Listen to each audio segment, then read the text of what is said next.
നമസ്കാരം. അപ്പൊ ബിഗ് ബോസില് ഇനി പറയാനുള്ള കാര്യം എന്ന് പറഞ്ഞാല് നമ്മുടെ കരുമാടിക്കുട്ടനായ ജിൻഡോ പുറത്തു വന്നിട്ടുണ്ട്. അപ്പോൾ ജിൻഡോ പുറത്തു വന്നതിന് ശേഷം ഒരു അഭിമുഖത്തിൽ പറയേണ്ടായി, ശരിക്കും പറഞ്ഞാൽ ഒരു ജീവിക്ക് വാസസ്ഥലം കിട്ടിക്കഴിഞ്ഞാൽ എന്തൊക്കെയാണ് വേണ്ടത്, പ്രാധാന്യം എന്തൊക്കെയാണെന്ന് അറിയാവോ? ജലം, വായു, ഭക്ഷണം, ഇതാണ് മെയിനായിട്ട് വേണ്ടത്. എന്നാൽ മാത്രമേ അവൻ്റെ ജീവൻ നിലനിർത്താൻ സാധിക്കുകയുള്ളൂ. അപ്പോൾ തീർച്ചയായിട്ടും ഈ ബിഗ് ബോസ് ഹൗസ് എന്ന് പറയുന്നതിൽ ഫുഡിൻ്റെ ഒരു ക്വാണ്ടിറ്റി വളരെയധികം പരിമിതികളുണ്ട്.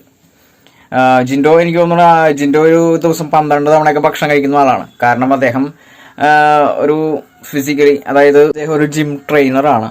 അതുകൊണ്ട് തന്നെ ആയിരിക്കണം 12 തവണയൊക്കെ ഭക്ഷണം കഴിക്കും എന്ന് പറഞ്ഞത്. അദ്ദേഹം തന്നെയാണ് തുറന്നു പറഞ്ഞത്.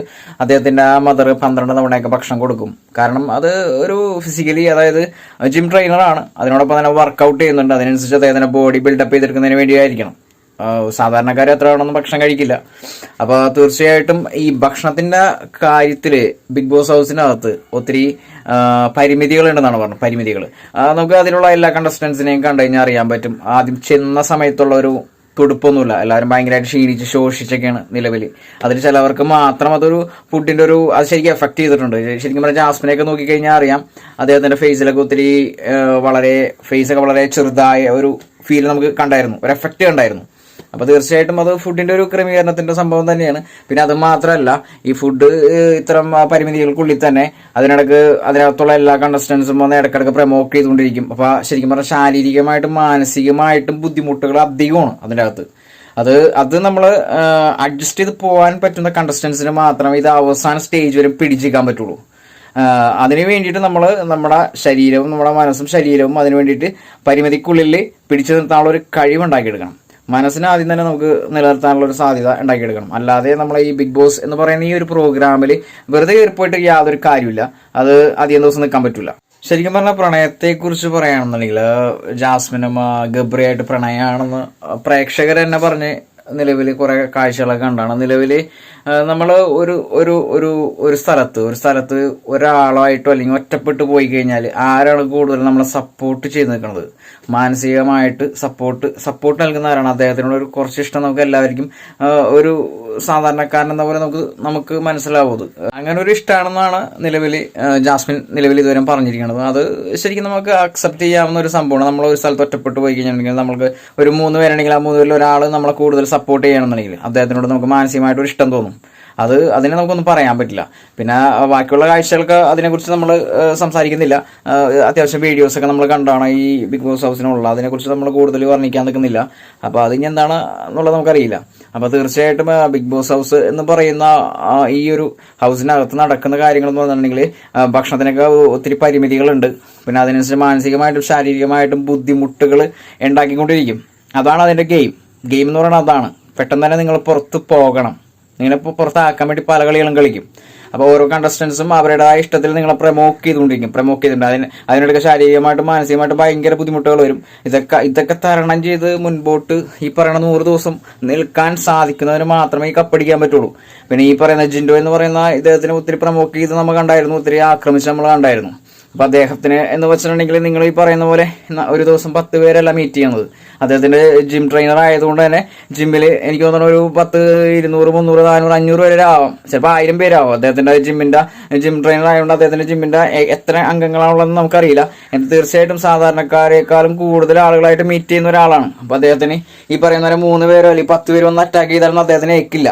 അതാദ്യം തന്നെ മനസ്സിലാക്കുക. കാരണം അദ്ദേഹത്തിന് ഫിസിക്കലി മെന്റലി ഒക്കെ നല്ല പവറുള്ള ആളാണ്. അങ്ങനെ ദിനം പ്രതി അദ്ദേഹം അത് വരുത്തി തീർത്താക്കണമാണ്. അദ്ദേഹം അത് ശീലിച്ചുകൊണ്ട് മാത്രം അദ്ദേഹത്തിനുള്ള ഒരു കഴിവാണത്. അതുകൊണ്ട് ഒരിക്കലും നിങ്ങൾക്ക് 10 പേരിക്കോ അല്ലെങ്കിൽ 20 പേരിക്കോ അറ്റാക്ക് ചെയ്താലൊന്നും ഏക്കില്ല. അതുകൊണ്ട് തന്നെയാണ് അദ്ദേഹം കട്ടക്കന്നെ പിടിച്ചിരുന്നത്. പിന്നെ നിങ്ങൾ കണ്ടമാനെന്നാണ് പ്രമോക്കിങ് കാര്യങ്ങളൊക്കെ നടത്തിയിട്ടുണ്ട്. പക്ഷെ അതിനെയൊക്കെ തരണം ചെയ്ത് ബ്രേക്ക് ചെയ്തിട്ടാണ് അദ്ദേഹം തിരിച്ച് പ്രതികരിച്ചിട്ടുണ്ട്. ഒത്തിരി ക്ഷമിച്ചിട്ടുണ്ട് അദ്ദേഹം. ക്ഷമ എന്നൊരു സംഭവം ഇതിനകത്ത് ഏറ്റവും വലിയ വാല്യുബിൾ ആയിട്ടുള്ള ഒരു സംഭവം തന്നെയാണ്. അപ്പോൾ ഈ ബിഗ് ബോസ് ഹൗസിൽ 6ാം സീസണിൽ, അതായത് ഈ സീസണിൽ റോക്കി എന്ന് പറയുന്ന ഒരു കണ്ടസ്റ്റന്റ് ഉണ്ടായിരുന്നു. അപ്പോൾ അദ്ദേഹത്തിന്റെ സ്വഭാവശൈലി നിങ്ങൾ കണ്ടായിരുന്നു. എങ്ങനെയാണ് അദ്ദേഹത്തിന്റെ റിയാക്ടിങ്ങും അദ്ദേഹത്തിന്റെ പ്രവർത്തനവും അദ്ദേഹത്തിന്റെ സംഭാഷണ രീതിയൊക്കെ ഒത്തിരി നമ്മൾ കണ്ടതാണ്. ശരിക്കും പെട്ടെന്ന് തന്നെ ഹിറ്റ് ആവുന്ന ഒരു വ്യക്തിയാണ് അദ്ദേഹം. നിലവിൽ പെട്ടെന്ന് തന്നെ പ്രതികരിക്കും. ശരിക്കും പറഞ്ഞാൽ അങ്ങനെ ഒരു പ്രതികരണം പെട്ടെന്നുള്ള പ്രതികരണം, അതായത് ഒരാൾ വന്ന് പ്രമോക്ക് ചെയ്ത് കഴിയുമ്പോൾ നമ്മൾ ഉടനടി തന്നെ പ്രതികരിക്കുക എന്നൊരു സംഭവം ഏറ്റവും വലിയ തോൽവിയാണ് അതിനകത്ത്. നമുക്ക് പരമാവധി എന്തോരം ക്ഷമിക്കാം, അതുവരെ ക്ഷമിച്ചങ്ങോട്ട് കൊടുക്കണം. പിന്നെ ഒത്തിരി തലയിൽ കയറി ഇറങ്ങി കഴിയുമ്പോൾ കുറച്ച് പ്രതികരിക്കാൻ മാത്രമേ. അതിനൊക്കെ ഒരു റൂൾസ് ഉണ്ട്. ആ ഒരു പരിമിതിക്കുള്ളിൽ അപ്പുറത്തേക്ക് പോകാൻ പാടില്ല എന്നുള്ളതാണ് ഈ ബിഗ് ബോസ് ഹൗസ് എന്ന് പറയുന്ന ഈ 6ാം സീസണിൽ പ്രമോക്ക് വഴി ഉണ്ടായ ഒരു ഫൈറ്റിങ്ങിൽ നമുക്ക് മനസ്സിലാക്കാൻ സാധിച്ചത്. കാരണം അതിൽ ഫൈറ്റ് ചെയ്തത്, അതായത് സിജോനെ പിടിച്ച് തല്ലിയതിന്റെ പേരിൽ മാത്രമാണ് അദ്ദേഹത്തിന് ഔട്ടാക്കിയത്. അത് മാത്രമല്ല, പ്രേക്ഷകർക്ക് ഒത്തിരി ദേഷ്യം എന്ന് പറയുന്നൊരു സംഭവം വന്നായിരുന്നു. അതുകൊണ്ട് തന്നെ ഒത്തിരി പ്രതികരണം ഉണ്ടായിരുന്നു നവമാധ്യമങ്ങളിൽ. അപ്പൊ തീർച്ചയായിട്ടും അദ്ദേഹത്തിന് ഈ അവസാന ഘട്ടത്തിൽ വരെ വിളിച്ചില്ല എന്നുള്ളതാണ് ശരിക്കും പറഞ്ഞിട്ടുണ്ടെങ്കിൽ. അതിനകത്ത് 2-3 കണ്ടസ്റ്റൻസിന് 2 പേരെ ഓൾറെഡി വിളിച്ചിട്ടില്ല. അവരുടെ പേരും നമ്മൾ എടുത്ത് പറയണില്ല. അവരുടെയൊക്കെ അത് ശരിക്കും പറഞ്ഞാൽ അത് കയ്യിലിരിപ്പ് കൊണ്ടാണ് എന്ന് വേണമെങ്കിൽ പറയാം. ഈ റോക്കി എന്ന് പറയുന്ന ആളുടെ കയ്യിലിരിപ്പാണ് ശരിക്കും. അത് വളരെ മോശമായ രീതിയിലുള്ള കാര്യമായിരുന്നു. കാരണം എന്ന് വെച്ചാൽ ഒരാൾ ചെറുതായിട്ട് അയാളെ തന്നെ ഓപ്പോസിറ്റ് നിൽക്കുന്ന ആ ഒരു വ്യക്തിനെ ഭയങ്കരമായിട്ട് പ്രമോക്ക് ചെയ്ത് തല്ലിലേക്ക് കൊണ്ടുവരിക എന്ന് പറഞ്ഞാൽ വളരെ മോശമായ ഒരു പ്രവൃത്തിയാണ്. അപ്പൊ അദ്ദേഹത്തിന്റെ പുറത്തുള്ള സ്വഭാവം ഇതുപോലെ തന്നെയായിരിക്കാം എന്നാണ് നമ്മൾ വിചാരിക്കേണ്ടത്. കാരണം ഒന്ന് പറഞ്ഞ രണ്ടാമത്തിന് തല്ലുക എന്ന് പറഞ്ഞ ഒരു കണ്ടസ്റ്റൻസിനൊന്നും, ഒന്ന് പറഞ്ഞ രണ്ടാമത് തല്ലുക എന്ന് പറഞ്ഞ കണ്ടസ്റ്റന്റിനൊന്നും ഇതിന്റെ അകത്തേക്ക് പ്രവേശിപ്പിക്കാനേ പാടില്ല. പിന്നെ ഇതിനകത്തുള്ള ഏറ്റവും വലിയൊരു ബാഡായിട്ട് തോന്നിയത് പച്ചത്തറി ഒന്നാമത്തെ കാര്യം പച്ചത്തറി, പിന്നെ സിഗരറ്റ് വലി. അതൊക്കെ വളരെ മോശമായ ഒരു സംഭവമാണ്. ഇനിയുള്ള നെക്സ്റ്റ് സീസണുകളിൽ അതൊക്കെ ഒഴിവാക്കണമെന്നാണ് ഒരു അപേക്ഷയായിട്ട് എടുക്കണം. കാരണം അത് പ്രേക്ഷകരിൽ ഈ പറയുന്ന പോലെ പല ഏജിലുള്ള ചെറിയ കുഞ്ഞുങ്ങൾ മുതലുണ്ട് ഈ ബിഗ് ബോസിന്റെ ഒരു ഫാനായിട്ട്. അപ്പൊ അവർക്കൊക്കെ അതൊരു ബുദ്ധിമുട്ടാണ്. കാരണം സിഗരറ്റ് വലിക്കുന്നത് കാണിച്ചു കൊടുക്കണതിന് ഏറ്റവും വലിയ ബുദ്ധിമുട്ടാണ്. അതിനിടയ്ക്ക് സിഗരറ്റ് വലിക്കുന്ന സീൻ, അതൊക്കെ വളരെ ദയനീയമായുള്ള ഒരു സീനുകളാണ്. അതൊക്കെ അതിൽ നിന്ന് ഒഴിവാക്കണം. ശരിക്കും പറഞ്ഞാൽ മദ്യപാനവും പുകവലിയും ആരോഗ്യത്തിന് ഹാനികരം എന്നാണ് ഇപ്പോൾ നിലവിൽ പറഞ്ഞിരിക്കുന്നത്. അതെല്ലാവർക്കും അറിയാവുന്ന കേസാണ്. ഈ ഒരു വീഡിയോയിലൂടെ അത് പ്രചരിപ്പിക്കേണ്ട യാതൊരു കാര്യവുമില്ല.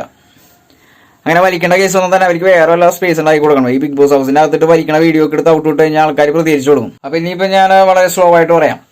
ഇത്ര സ്പീഡായിട്ട് പറഞ്ഞ സമയമില്ലാത്തതുകൊണ്ടാണ്. അത് തീർച്ചയായിട്ടും നിലവിൽ ബിഗ് ബോസ് എന്ന് പറയുന്ന ഒരു ബിഗ് ബോസ് ഹൗസിന്റെ അകത്ത് പ്രവേശിക്കാൻ ഇഷ്ടപ്പെടുന്നവർ, അതായത് ഈ ഒരു ഗെയിമിൽ എനിക്ക് പോകണമെന്ന് ആഗ്രഹിക്കുന്നവർ ഒരു കാര്യം മനസ്സിലാക്കുക. ഏറ്റവും കൂടുതൽ വേണ്ടത് ക്ഷമയാണ്. പിന്നെ രണ്ടാമത് വേണ്ടത് വീണ്ടും ക്ഷമ തന്നെയാണ്. മൂന്നാമത് വേണ്ടതും വീണ്ടും ക്ഷമ തന്നെയാണ്. ക്ഷമിക്കാനുള്ള കഴിവുണ്ടെങ്കിൽ മാത്രമേ ഈ പരിപാടിക്ക് നിന്നാൽ മതി. അതായത് ആഹാരത്തിൽ ക്ഷമിക്കേണ്ടി വരും, അത് പരിമിതികളുണ്ട്. പിന്നെ പ്രമോക്കിങ്, പലരും പല രീതിയിൽ അറ്റാക്ക് ചെയ്യുമ്പോൾ അതൊക്കെ നമ്മൾ മൈൻഡ് ചെയ്യരുത്. മൈൻഡ് ചെയ്താൽ തന്നെ ഇത് കേട്ട് അതിൽ കളയണം, അല്ലെങ്കിൽ നിങ്ങൾ പെട്ടുപോകും. അപ്പം തന്നെ നിങ്ങൾ പുറത്താവും. പരമാവധി ക്ഷമിച്ച് അതിനകത്തുള്ള ഓരോരുത്തരുടെയും മൈൻഡ് മനസ്സിലാക്കുക. അതനുസരിച്ചിട്ട് മൂവ് ചെയ്യുക. ഗെയിം, നമുക്ക് അടിക്കേണ്ടത് 100 ദിവസം കൊണ്ട് കപ്പടിക്കണം. ആ ഒരു മൈൻഡ് വേണം. അതുകൊണ്ട് ശരീരത്തിനെയും മനസ്സിനെയും കൃത്യമാക്കി നിലനിർത്തിയതിന് ശേഷം മാത്രം, അത് ഒരു സ്ഥലത്ത് നിർത്തിയതിന് ശേഷം മാത്രം വളരെ കൺട്രോൾ ചെയ്ത് പോകാൻ നോക്കുക. ഒരാളെ വന്ന് പ്രമോക്ക് ചെയ്ത് അപ്പം തന്നെ കയറി തിരിച്ചടിക്കുക എന്നൊരു സംഭവം പെട്ടെന്ന് തന്നെ ഒഴിവാക്കി കളയുക. അങ്ങനെ ഒരു സംഭവത്തിലേക്ക് ചാടിക്കിടക്കരുത്. അത് ഏറ്റവും വലിയ ഡേഞ്ചറസ് ആണ്. പിന്നെ അതോടൊപ്പം തന്നെ ബാക്കിയുള്ള കണ്ടസ്റ്റൻസിനുള്ള പെരുമാറ്റം അത് വളരെ വളരെ ക്ലിയർ ആയിട്ട് പോകാൻ നോക്കുക. പലരും വന്ന് പല രീതിയിൽ നിങ്ങളോട് പ്രമോക്ക് ചെയ്തുകൊണ്ടിരിക്കും. അതിനൊക്കെ അഡ്ജസ്റ്റ് ചെയ്ത് പോകാനുള്ള ശ്രമം നടത്തുക. അപ്പോൾ മെൻ്റലി ഫിസിക്കലി ക്ലിയർ ചെയ്ത് പോവുക. വേറെ ഒന്നും ഇതിനകത്ത് പറയാനില്ല. അപ്പോൾ തീർച്ചയായിട്ടും 7ാം സീസണിൽ ഇനി ആരൊക്കെയാണ് വന്നെന്ന് പറയാൻ പറ്റില്ല. അപ്പോൾ ഇനിയിപ്പോൾ 7ാം സീസണിൽ ഇനി വരുന്ന ആൾക്കാർ മനസ്സിലാക്കേണ്ട ഒരു കാര്യം, ഇതുപോലെ ഇടിയും തല്ലും ബഹളമൊന്നും ഉണ്ടാക്കാൻ വേണ്ടിയിട്ട് ബിഗ് ബോസ് ഹൗസിലേക്ക് ചെല്ലല്ലേ. കാരണം പ്രേക്ഷകർക്ക് ഒത്തിരി ബുദ്ധിമുട്ടുകളുണ്ട് ഈ ഒരു വീഡിയോസൊക്കെ കണ്ടു കഴിഞ്ഞപ്പോൾ. കാരണം വളരെ നല്ല രീതിയിൽ പോകുന്ന പ്രോഗ്രാം എന്നാണ് നിലവിൽ പുറത്തുള്ള കേട്ടുകേൾവി. ഇതിനകത്ത് ചെന്ന ചില ആളുകൾ പുറത്തു വന്നിട്ട് അത് മോശമായിട്ട് പറഞ്ഞിട്ടുണ്ട്. അതിൻ്റെ ഒന്നും വ്യക്തമായിട്ടുള്ള ധാരണ നമുക്കില്ല. അതിൻ്റെ തെളിവുകൾ അവർ നിർത്തുന്നുണ്ടെന്ന് പറയണു. കുറേ വീഡിയോസൊക്കെ ഞങ്ങൾ കണ്ടായിരുന്നു. അപ്പോൾ അത് എങ്ങനെയാണെന്ന് നിയമം വഴി മുമ്പോട്ട് പോട്ടെ. പിന്നെ തീർച്ചയായിട്ടും ഇതിനകത്തുള്ള പുകവലി കാണിക്കേണ്ട. ഇനി അടുത്ത സീസണിൽ പുകവലി എന്ന് പറഞ്ഞൊരു സംഭവം കാണിക്കരുത്. പിന്നെ അതിനോടൊപ്പം തന്നെ ഈ വയലൻസ് ഉണ്ടാക്കാണ്ടിരിക്കുക. അതായത് തല്ലിടിയും ബഹളം ഉണ്ടാക്കുന്ന ആൾക്കാരൊന്നും ഇതിനകത്ത് ആഡ് ചെയ്യാണ്ടിരിക്കുക. അതിന് വേണ്ടി തന്നെ ഒരു ഓഡീഷനിലൊക്കെ അതൊക്കെ ഒന്ന് ക്ലിയർ ചെയ്യുക. അല്ലാതെ വെറുതെ ഒരാളെ വലിച്ചിട്ടിട്ട് അവരെ തല്ലാനും പിടിക്കാനും കുത്തിക്കൊല്ലാനൊക്കെ ഇടുന്നുണ്ടെങ്കിൽ ഇങ്ങനെ ഒരു പ്രോഗ്രാം നടത്തേണ്ട കാര്യമില്ല. അപ്പോൾ തീർച്ചയായിട്ടും അതൊക്കെ വളരെ വ്യക്തമായ രീതിയിൽ ക്ലിയർ ചെയ്തതിന് ശേഷം മാത്രം ആ കണ്ടസ്റ്റന്റിനെ അതിനകത്തേക്ക് ആഡ് ചെയ്യുക. അല്ലെന്നുണ്ടെങ്കിൽ പ്രേക്ഷകർക്ക് ഉണ്ടാക്കുന്ന ബുദ്ധിമുട്ടുകൾ വളരെ വലുതാണ്. പ്രേക്ഷകർ പ്രതികരിക്കാൻ തുടങ്ങും.